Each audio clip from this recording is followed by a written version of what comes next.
Located on a lonely island in the middle of San Francisco Bay, Alcatraz, also known as the Rock, had held captives since the Civil War.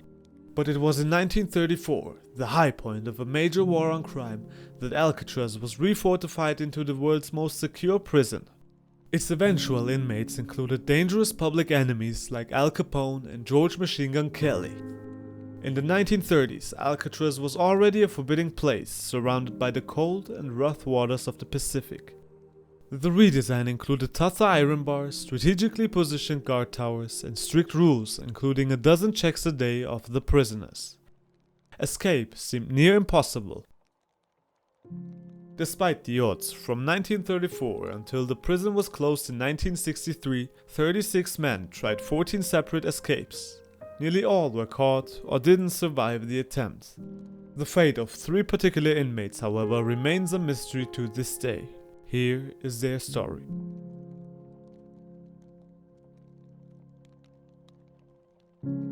Frank Morris arrived at Alcatraz in January 1960 after convictions for bank robbery, burglary, and other crimes and repeated attempts to escape various prisons.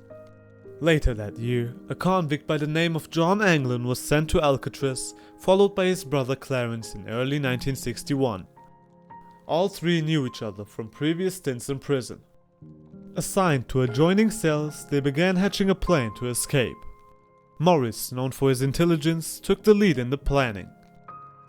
They were aided by another inmate named Alan West.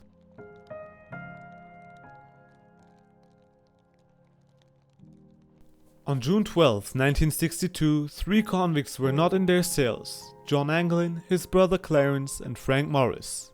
In their beds were cleverly built dummy heads made of plaster, flesh tone paint, and real human hair that apparently fooled the night guards. The prison went into lockdown and an intensive search began. The FBI was notified immediately and asked to help. Their office in San Francisco set leads for offices nationwide to check for any records on the missing prisoners and on their previous escape attempts. They also interviewed relatives of the men and compiled all the identification records and asked boat operators in the bay to be on the lookout for debris. Within 2 days, a packet of letters sealed in rubber and related to the man was discovered. Later, some paddle-like pieces of wood and bits of rubber in a tube were found in the water. A homemade life vest was also discovered washed up on Cronkite Beach, but extensive searches did not turn up any other items in the area.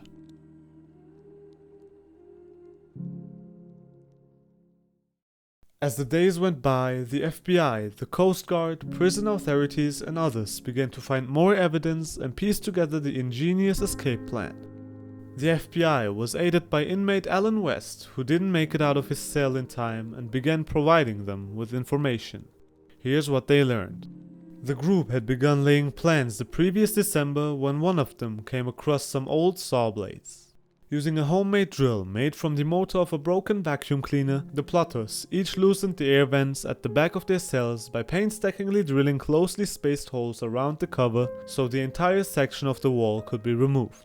Once through, they hit the holes with whatever they could find: a suitcase, a piece of cardboard, and more.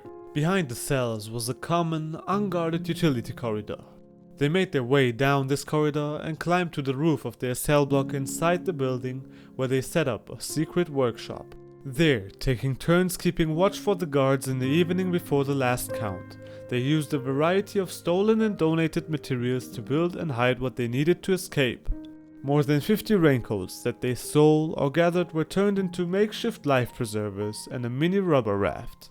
They also built wooden paddles and converted a musical instrument into a tool to inflate the raft. At the same time, they were looking for a way out of the building. The ceiling was a good 30 feet high, but using a network of pipes they climbed up and eventually pried open the ventilator at the top of the shaft. They kept it in place temporarily by fashioning a fake bolt out of soap.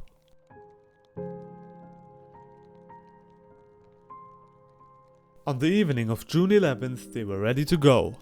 West, though, did not have his ventilator grill completely removed and was left behind. The 3 others got into the corridor, gathered their gear, climbed up and out through the ventilator, and got onto the prison roof. Then they shimmied down the bakery smokestack at the rear of the cell house, climbed over the fence and snuck to the northeastern shore of the island and launched their raft.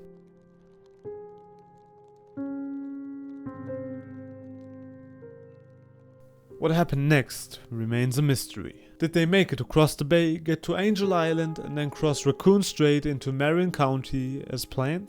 Or did the wind and waves get the better of them?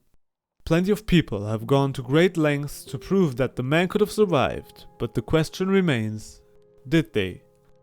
The FBI officially closed its case on December 31st, 1979 and turned over responsibility to the US Marshals Service, which continues to investigate in the unlikely event that the trio is still alive.